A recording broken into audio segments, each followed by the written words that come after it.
Good afternoon, hello, my name is Daniel, this is the TriathlonDan YouTube channel, and today's video is all about my club Chaingang.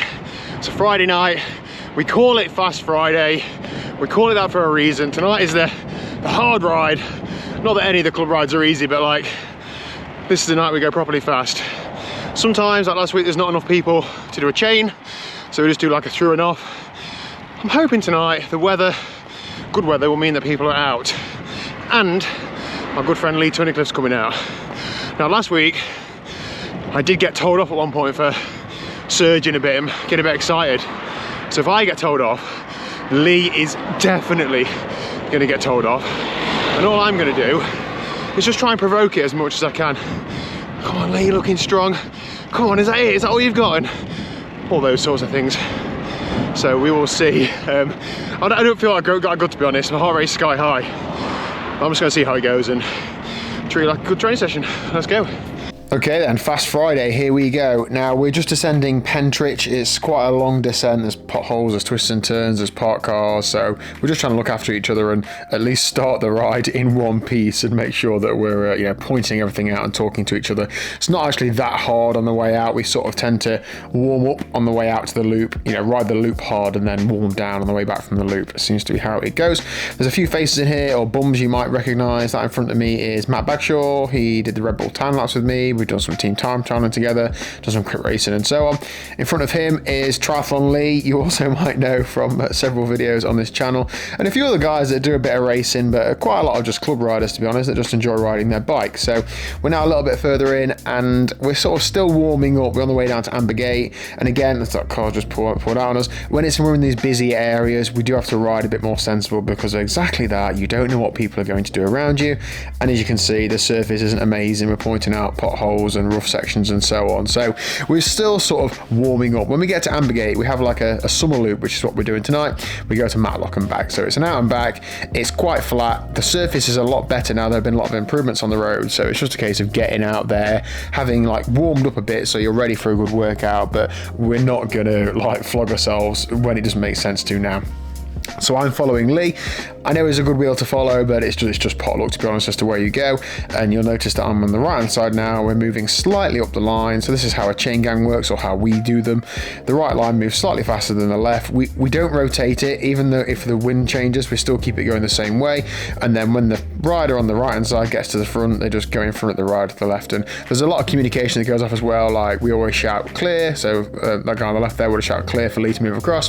And then I then go to push past Lee. Now, Lee is in great shape at the minute, so in this group there's a wide range of ability, and Lee's probably head and shoulders strongest in this group. So that means that when he pulls through, even though he's not like trying to, he will stretch the group out a little bit, and I quite like following that, to be honest, because I want a good workout, and I'm probably best placed to be the person that follows him. Riding on the flat is my forte, and there are quite a few guys in this group who are very good climbers and then aren't so suited to the flat terrain. So it's good just to see how different people cope in riding with people of different abilities when you are all trying to stay together at the beginning anyway. We're just winding up a little bit now, and as we get onto the loop now, this is the out and back, so these roads are a lot more flowing, and as I say, the surface is quite good, so the chain just starts moving faster. I think we averaged on this section like maybe 25-26 miles an hour, so we are moving well, and it's not like bonkers speed, but it is it's noticeably faster than you do a normal ride. Again, the same thing is happening. The right line just moving up slightly faster than the left. I'd shout then to Lee, last man Lee, so he knows that I'm the last person coming past him. He'd probably still check anyway over his shoulder, but just so you can pull out okay. I think we're one rider down already. People during the ride, if it's getting super hard for them, they'll either make the decision to not pull through and then they just sit on the back of the group, or they'll pull through and then potentially blow up and get dropped. But it's up to them, and it's up to people to make their own mind up. I quite like doing this route because it is an out and back, and it means that if somebody does get dropped, they can have another go on the way back. They'll just sort of turn around and wait for the group, or keep rolling and give it a few minutes then turn around. So it does work well for that. We're not trying to drop people, but it is officially a drop ride, so we're just trying to get a good workout. But if Lee kicked off now and just rode really hard, he'd be on his own and then he wouldn't be doing chain gang. So there is an element of holding yourself back. But just notice here, when he pulls through, he's super, it's quite aero, super smooth, and just pulls like a bike length on me, and he's knocking off the power, and Paul to the right of him is, you know, struggling to get around him, or is only getting around him quite slowly, and that's just because they're very different riders. But yeah, this ride did get pretty tasty. Unfortunately, I had the camera on and I thought I had it off when it was on and on when it was off, so the next bit is the only real bit I've got of when it did get quite a bit more spicy, but it's Lee's fault as well. So we turn around at Matlock. This is on the way back now, and when we're on the way back, we've got a slight tailwind, and people are obviously thinking, right, you know, we're on the way back now, so you can almost afford to go a bit harder, so it's less likely you're going to get dropped, or if you do get dropped, then it doesn't matter so much. So we've got a slight rise here out of Matlock, and people are pressing on a little bit, and Lee, when he comes through, presses on, and when he comes down to the left-hand side, I think he just keeps riding. Yeah, and this is basically what they're setting this. Oh no, it's the next one. Setting the tone. So right then there, at that little rise, I think Lee had come through quite hard, and then we've kept the pace up over the top, and this is you know, pretty hot at the minute. Matt in front of me is a real good sort of time trial style rider, so he again will be very good at this sort of effort. Not, you know, not as much suited to being an outright climber, but is very strong on the flat. I'm now thinking, well, yeah, we're going to press on now, we're going to kick on, and we're just coming towards Cromford, and this is the last, there's a little rise out of Cromford, it's nothing too major, but this is the last, like, hill, so to speak. Now, that is Adam coming past me, and then Barry on his wheel.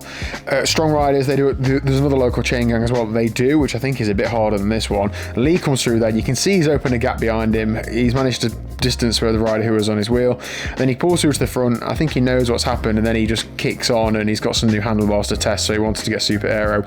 Now, I'm riding hard here to try and bring him, well, you know, try and stay on the group, and that is essentially what happened after this point. Lee took a massive, like, 10-minute turn on the front, just riding hard, and I was doing about 320 watts on his wheel after these traffic lights, so fair play to him, good ride. We had a bit of a sprint finish, and Lee did win the sprint finish.